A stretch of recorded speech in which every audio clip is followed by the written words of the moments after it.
Verso 30. Vamos a leer el verso 29. Hechos 16, 29. Dice así. Él entonces, pidiendo luz, se precipitó adentro y temblando, se postró a los pies de Pablo y de Silas, y sacándolos les dijo, señores, ¿qué debo hacer para ser salvo? La pregunta es parecida a la que hizo este joven a nuestro Señor Jesucristo, ¿o no? Es la misma. ¿Qué bien haré para heredar la vida eterna? ¿Qué debo hacer para ser salvo? ¿Quién está hablando aquí ahora? El carcelero. Recordamos la historia, sé que todos la tenéis en mente. ¿A quién le está hablando? A Pablo y a Silas. ¿Sí? ¿En qué momento? Después del Tetelestai. La iglesia de Jesucristo ya ha quedado establecida. El Espíritu Santo ya ha sido derramado. Aquí tenemos a un hombre que ha sido ungido y llamado por Dios, como es el apóstol Pablo, predicando el Evangelio de Jesucristo, revolucionando con el Evangelio de Jesucristo todo el mundo conocido. Y en medio de todas esas revoluciones, aquí estamos en Filipos, luego puede leer la carta a los filipenses. Llega este carcelero y la pregunta que le hace es, ¿qué debo hacer para ser salvo? O sea, la pregunta es, ¿cómo hago? ¿Cuál es la respuesta? Ellos dijeron, cree en el Señor Jesucristo y obedece los mandamientos y serás salvo tú y tu casa. ¿Dice eso? Cree en el Señor Jesucristo y asegúrate de vivir en plena santidad y serás salvo tú y toda tu casa. ¿Dice eso?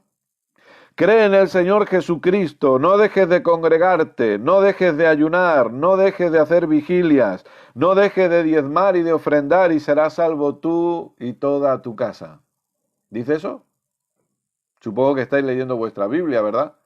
Estamos en Hechos, capítulo 16, verso 31. Ellos dijeron, cree en el Señor Jesucristo y deja de pecar y serás salvo tú y tu casa. Cree en el Señor Jesucristo y lee la Biblia todos los días. Ahora, ¿estoy hablando o diciendo cosas malas? No son cosas malas, son cosas buenas. Orar, ayunar, congregarse, leer la Biblia. Es bueno, es correcto, pero nada de eso puede salvarme. Gloria a Dios. Nada de eso puede producir salvación en mí. Porque la respuesta que aquí dan estos hombres de Dios, cree en el Señor Jesucristo, cree en el Señor Jesucristo, cree en el Señor Jesucristo y serás salvo tú y tu casa. ¿Cómo lo hago? ¿Cómo lo hago? Creyendo en el Señor Jesucristo. Si alguien viniera hoy a ti y te dijera, ¿qué debo hacer para ser salvo? ¿Cuál sería tu respuesta? Normalmente, lo más lógico, cuando hablamos, fíjate qué interesante, cuando una persona no cristiana se acerca a nosotros y nos pregunta, ¿qué debo hacer para ser salvo? ¿Qué le respondemos? Cree en el Señor Jesucristo, ¿verdad? Y serás salvo, ¿sí o no? Cuando alguien no cristiano viene y sabemos que no es cristiano y nos pregunta, la respuesta es esa. Pero luego si estamos dentro de la iglesia, cuando ya somos cristianos, Jesucristo ya no es suficiente para salvarnos a los cristianos. Ahora necesitamos la santidad, necesitamos la obediencia, necesitamos el ayuno, necesitamos la oración, necesitamos los diezmos. O sea, Jesucristo ha dejado de ser suficiente para los que ya somos cristianos porque ahora se nos exigen muchos más requisitos para ser verdaderamente salvos. Pero el primer día, en mi caso fue en una campaña del evangelista Carlos Anacondia, ese predicador que Dios usó para abrirme los ojos, ese predicador que Dios usó para alcanzarme con su gracia, lo que me dijo fue, si quieres ser salvo, tienes que creer en el Señor Jesucristo. Y no añadió nada más, porque es que no se le tiene que añadir nada más, porque Jesucristo siempre será más que suficiente.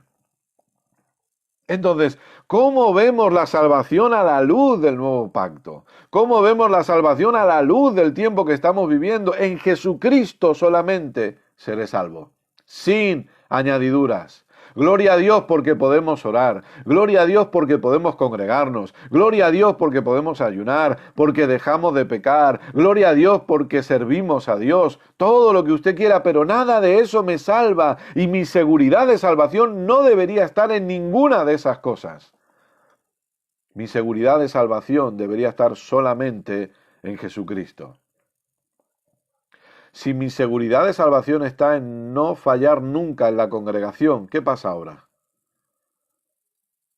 ¿Qué pasa ahora que le hablo desde nuestra situación? Nosotros llevamos 5 semanas sin congregarnos en un local. ¿Qué pasa entonces? ¿Dónde quedó esa seguridad? O sea, ¿qué pasa ahora que la gente no está pudiendo dar su generosidad? ¿O que no están pudiendo servir en las congregaciones locales? La seguridad de salvación está solamente en Cristo. Ahora dice, ¿qué debo hacer para ser salvo? Recuerda que la palabra salvación es la palabra en griego sozo o soteria, que significa libre de todas las consecuencias del pecado. Por lo tanto, fíjate qué interesante. Podríamos hacer esta pregunta de otra manera. ¿Qué debo hacer para estar bendecido? Cree en el Señor Jesucristo. ¿Qué debo hacer para ser sano? Cree en el Señor Jesucristo. ¿Qué debo hacer para ser próspero? Cree en el Señor Jesucristo sin añadir nada más. No, si quieres estar sano tienes que perdonar, caminar en amor, porque si no caminas en amor no serás sano. No, no, no, soy sano, mi seguridad de sanidad se llama mi Señor Jesucristo. Mi seguridad de bendición se llama mi Señor Jesucristo. Mi seguridad de prosperidad se llama mi Señor Jesucristo. Solamente en Él estoy seguro y estoy completo. Entonces, cuando alguien viene y se acerca y nos hace esta pregunta, nosotros deberíamos asegurarnos qué tipo de respuesta estamos dando. ¿Una respuesta basada en el nuevo pacto? ¿Cree en el Señor Jesucristo? ¿O una respuesta basada en el antiguo pacto? Hay que añadir cosas. Hay que hacer algo más. No es solamente cree en el Señor Jesucristo, es más. Y no, querido, querida, abraza esta verdad, por favor. La respuesta en el nuevo pacto a esta pregunta es cree en Jesús, cree en Jesús, cree en Jesús, porque creer en Jesús debería ser más que suficiente. Piensa que estamos hablando de cómo se ve la salvación, no estamos hablando del comportamiento, de cómo caminar la vida cristiana, todo eso son otros temas, pero el tema que estamos tocando hoy es ¿cuál es mi seguridad de salvación? Y mi seguridad de salvación es creer en el Señor Jesucristo.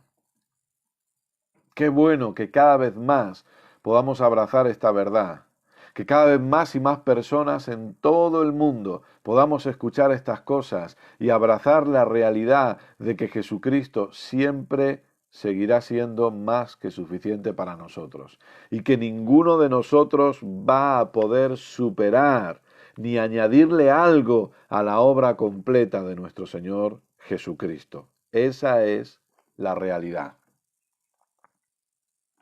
No hay más. Jesús es el único camino. Jesús es la única verdad. Jesús es la única vida.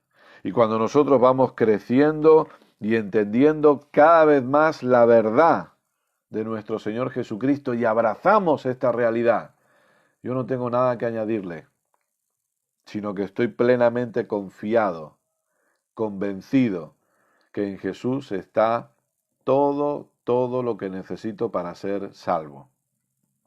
Muchas veces se nos ha hablado, el Señor viene a buscar una iglesia sin mancha y sin arruga. Prepárate, dicen. Prepárate, alístate. ¿Estás preparado?